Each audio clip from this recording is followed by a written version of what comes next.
പൗരത്വ ഭേദഗതി നിയമത്തിനെതിരെ സംസ്ഥാന സർക്കാർ ഉൾപ്പെടെ സമർപ്പിച്ച ഹർജികൾ ഇന്ന് സുപ്രീം കോടതി പരിഗണിക്കും. CPIM, കോൺഗ്രസും മുസ്ലിം ലീഗും ഹർജി നൽകിയിട്ടുണ്ട്. ബൽറാം നെടുങ്ങാടി ഡൽഹിയിൽ നിന്ന് ചേരുന്നുണ്ട്. ബൽറാം, സുപ്രധാനമായിട്ടുള്ള ഹർജിയാണിത്. എന്തായാലും ഈ പ്രതിപക്ഷ പാർട്ടികൾ നൽകിയ ഹർജി എപ്പോഴാണ് പരിഗണിക്കുക? ഇതേക്കുറിച്ച് മറ്റു വിവരങ്ങൾ എന്തെങ്കിലും ഇപ്പോൾ ലഭ്യമാകുന്നുണ്ടോ?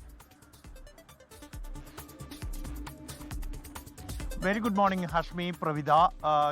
2019 കേന്ദ്ര സർക്കാർ കൊണ്ടുവന്ന രാജ്യവ്യാപകമായി തന്നെ വലിയ പ്രതിഷേധങ്ങൾ ഉയർന്ന പൗരത്വ ഭേദഗതി നിയമത്തിന് എതിരായ സുപ്രധാനമായ ഹർജികളാണ് സുപ്രീം കോടതി ഇന്ന് പരിഗണിക്കുന്നത്. ചീഫ് ജസ്റ്റിസ് അധ്യക്ഷതയിലുള്ള ബെഞ്ചാണ് ഈ ഹർജികൾ പരിഗണിക്കുന്നത്.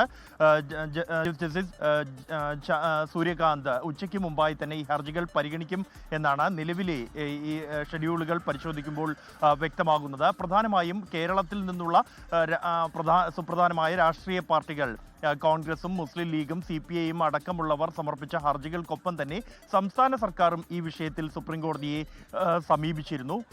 ഈ പൗരത്വ ഭേദഗതി നിയമം അത് ഭരണഘടനാ വിരുദ്ധമാണ് എന്നാണ് ഈ ഹർജികളിൽ പൊതുവായി ചൂണ്ടിക്കാണിക്കുന്നത്. പ്രത്യേകിച്ച് മതത്തിന്റെ അടിസ്ഥാനത്തിൽ പൗരത്വം നൽകുന്നത് ഭരണഘടനാ അനുച്ഛേദം 14 വിരുദ്ധമാണ് എന്നാണ് ഹർജികളിൽ ചൂണ്ടിക്കാണിച്ചിരിക്കുന്നത്. അതേസമയം കഴിഞ്ഞ തവണ ഈ ഹർജികൾ പരിഗണിക്കുന്ന ഘട്ടത്തിൽ ഇതുമായി ബന്ധപ്പെട്ട ഈ പൗരത്വമായി ബന്ധപ്പെട്ട തീരുമാനമെടുക്കേണ്ട ഏജൻസികൾ തീരുമാനമെടുക്കുന്നതിന് മുൻപായി എങ്ങനെയാണ് വോട്ടവകാശം നൽകുക എന്നുള്ള ഒരു ചോദ്യം സുപ്രീം കോടതി ഉന്നയിച്ചിരുന്നു. ഇന്ന് ഈ ഹർജികൾ വീണ്ടും പരിഗണിക്കുമ്പോൾ എന്തായിരിക്കും സുപ്രീം കോടതിയുടെ ഒരു സമീപനം എന്നുള്ളത് ഏറെ നിർണായകമാണ്. ഹഷ്മി, പ്രവിത.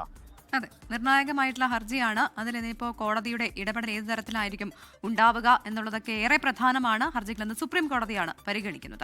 ലോകത്തെവിടെയായാലും ഏത് സമയത്തും 24 വാർത്തകളും ഓഗ്മെന്റഡ് റിയാലിറ്റി പാക്കേജുകളും എക്സ്പ്ലെയിനറുകളും വിശദമായി കാണാൻ ഞങ്ങളുടെ YouTube ചാനൽ നിങ്ങൾക്ക് സബ്സ്ക്രൈബ് ചെയ്യാം.